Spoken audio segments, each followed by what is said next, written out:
Assalamualaikum warahmatullahi wabarakatuh. Berjumpa kembali dengan Pak Ilham ya anak-anak. Bagaimana kabar kalian hari ini anak-anakku?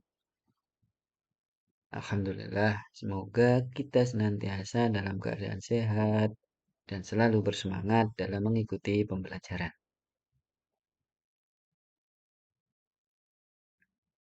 Sebelum kita memulai pembelajaran kali ini, marilah kita sejenak berdoa terlebih dahulu, dimulai dengan membaca basmalah dan diikuti dengan doa mau belajar.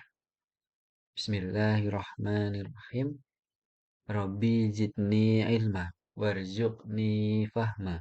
Amin.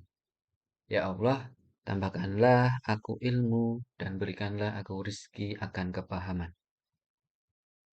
Semoga Allah Subhanahu wa taala senantiasa memberikan keberkahan di setiap apa yang kita kerjakan dan ilmu yang kita terima dapat bermanfaat. Amin amin ya robbal alamin. Anak-anakku yang soleh dan solehah, hari ini kita akan belajar tentang pendidikan agama Islam dan budi pekerti untuk kelas 4 bab 5 dengan tema kisah hijrah Nabi Muhammad SAW ke Madinah. Terdapat 3 subtema. Yang pertama, sebab-sebab Nabi Muhammad SAW hijrah. Yang kedua, perjalanan hijrah Nabi Muhammad SAW. Dan yang terakhir, hikmah hijrah Nabi Muhammad SAW. Dengan capaian pembelajaran menceritakan Nabi Muhammad SAW hijrah.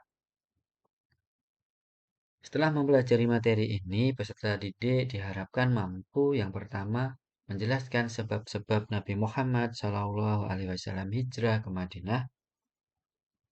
Yang kedua, menceritakan kisah peristiwa hijrah Nabi Muhammad SAW ke Madinah. Yang ketiga, membuat alur cerita kisah perjalanan hijrah melalui gambar dan keterangan sederhana. Yang keempat, menyimpulkan pelajaran di balik hijrah Nabi Muhammad SAW ke Madinah. Yang kelima, meneladani perjuangan Nabi Muhammad SAW dan para sahabat. Yang keenam, membiasakan sikap percaya diri, teguh pendirian, dan bertanggung jawab. Serta yang terakhir, meyakini kebenaran kisah hijrah Nabi Muhammad SAW ke Madinah. Untuk pertemuan kali ini, Pak Ilham hanya akan membahas satu subtema saja, yaitu sebab-sebab Nabi Muhammad SAW hijrah. Tahukah kalian apa itu hijrah?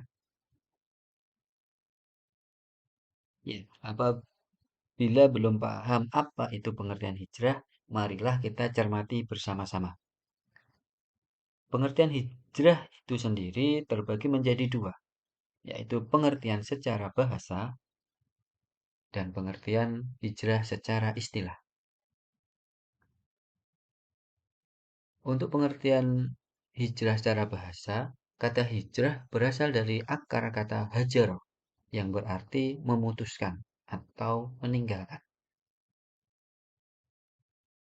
Sedangkan secara istilah, hijrah ialah perpindahan Nabi Muhammad SAW bersama sebagian pengikutnya dari Mekah ke Madinah untuk menyelamatkan diri dari tekanan kaum kafir Quraisy Mekah.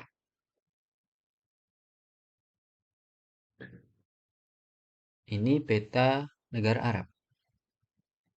Di sini ada Mekah dan di sini ada Madinah atau yang awalnya bernama Yasrib. Jarak antara kota Mekah ke kota Madinah yaitu 450,4 km. Itu apabila di Indonesia setara dengan jarak antara kota Semarang dan kota Bekasi. Dahulu sebelum bernama Madinah, awalnya bernama kota Yasrib.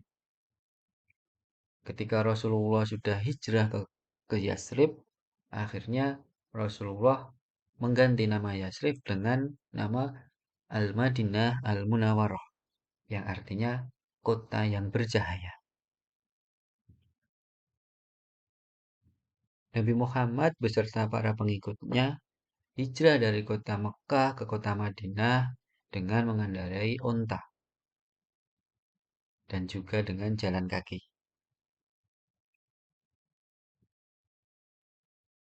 Sebab-sebab Nabi Muhammad SAW hijrah. Anak-anakku yang soleh dan solehah, pernahkah kalian pindah sekolah? Atau mungkin punya teman yang pindah sekolah? Pindahnya kalian atau teman kalian dari sekolah satu ke sekolah yang lain pasti memiliki sebab-sebab yang melatar belakangi kepindahannya. Misalkan, karena ikut orang tua yang pindah tugas atau karena alasan yang lainnya. Demikian pula dengan beliau baginda Nabi Muhammad SAW. Nabi Muhammad hijrah juga ada sebab-sebab yang melatar belakanginya. Di antaranya, dakwah Rasulullah SAW di Mekah kurang berkembang karena banyaknya penolakan dari kaum kafir Quraisy. Padahal Rasulullah berdakwah di kota Mekah itu kurang lebih selama 13 tahun. Tapi tidak banyak yang mau mengikuti Nabi Muhammad untuk memeluk agama Islam. Yang kedua, peristiwa Baiat Aqobah serta permintaan penduduk Madinah supaya Nabi Muhammad SAW tinggal bersama mereka dan akan membantu untuk berdakwah. Baiat Aqobah atau perjanjian Aqobah adalah perjanjian yang sangat berpengaruh dalam proses dakwah Islam oleh Nabi Muhammad SAW. Perjanjian ini terjadi antara Nabi Muhammad dengan penduduk Yasrib atau Madinah yang dilakukan di sebuah bukit bernama Aqobah, sekitar 5 km dari kota Makkah. Jadi, Baiat Aqobah adalah sumpah setiap penduduk Madinah kepada Rasulullah SAW dengan menyatakan keimanan kepada Allah Subhanahu wa taala. Adapun isi perjanjian Aqobah pertama adalah sebagai berikut. Tidak menyekutukan Allah Subhanahu wa taala, yang kedua setia kepada Nabi Muhammad SAW, yang ketiga rela berkorban harta dan jiwa, yang keempat bersedia ikut menyebarkan agama Islam, yang kelima pernyataan untuk tidak saling membunuh, dan yang terakhir pernyataan tidak saling melakukan kecurangan dan kebohongan. Perjanjian Aqobah pertama disebut Baiat Wanita karena di antara orang-orang Madinah yang mendatangi Nabi ada satu wanita bernama Afra bin Ubaid ibnu Salabah. Ini adalah Masjid Baiat atau Masjid Aqobah di kota Mekah yang lokasinya menjadi tempat Baiat Aqobah atau penduduk Madinah yang menyatakan sumpah setia kepada Allah Subhanahu wa taala. Masih terlihat sederhana ya masjidnya. Selanjutnya, sebab-sebab Nabi Muhammad hijrah yang ketiga adalah perintah Allah untuk hijrah sudah turun kepada Nabi Muhammad SAW. Perintah Nabi Muhammad SAW hijrah terdapat dalam firman Allah dalam surah Al-Baqarah ayat 218 yang artinya sesungguhnya orang-orang yang beriman serta orang-orang yang berhijrah dan berjihad di jalan Allah, mereka itu mengharapkan rahmat Allah Allah Maha Pengampun lagi Maha Penyayang.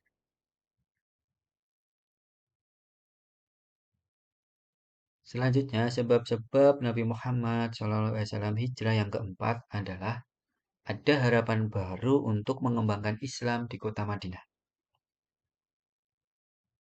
Terus yang terakhir, ancaman dan upaya pembunuhan terhadap Nabi Muhammad SAW. Selama kurang lebih 13 tahun, Nabi Muhammad berdakwah di tanah kelahirannya, yaitu kota Mekah.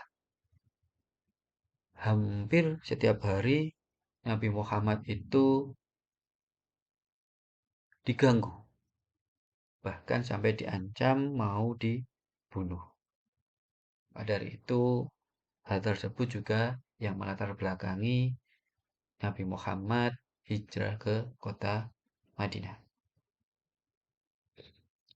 Sekian pembelajaran dari Pak Ilham tentang sebab-sebab Nabi Muhammad SAW hijrah ke kota Madinah. Untuk subtema selanjutnya dapat kita lanjutkan lain waktu. Sekian dari penjelasan dari Pak Ilham, kurang lebihnya mohon maaf. Billahi taufik wal hidayah. Wassalamualaikum warahmatullahi wabarakatuh.